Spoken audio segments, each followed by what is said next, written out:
இந்த கரண்ட் பிரச்சனைக்கு வரும். மாசம் மாசம் கரண்ட் பில்லு கட்டுற மாதிரி மாத்துவோம்னு சொன்னீங்களே, செஞ்சீங்களா? நிறைய வீடுகள்ல 100 யூனிட் தான் அந்த கரண்ட் செலவாகும் ஒரு மாசத்துக்கு.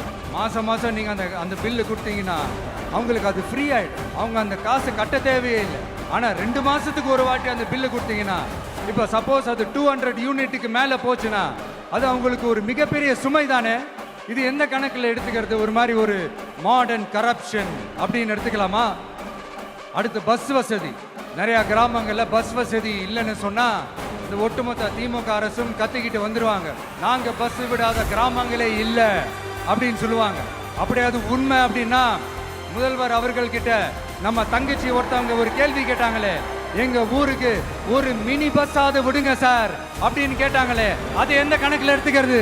நிறைய மலை கிராமங்கள்ல பஸ் வசதி இல்லை, நிறைய மலை கிராமங்கள்ல ஹாஸ்பிட்டல் வசதி இல்லை.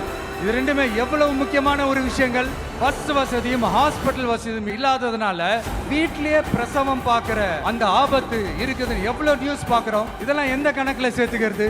அடுத்து எல்லா மீட்டிங்லயும் பேசுறதா பெண்களுக்கு பாதுகாப்பு நம்பர் 1 இருக்குது தமிழ்நாட்டுல அப்படின்னு சொல்றாங்க. அப்புறம் அது என்ன வி சேஃப் மாடலா? பெண்கள் என்ன சொல்றாங்க தெரியுமா? அது வி சேஃப் மாடல் இல்ல, வி ஆர் நாட் சேஃப் மாடல்னு சொல்றாங்க.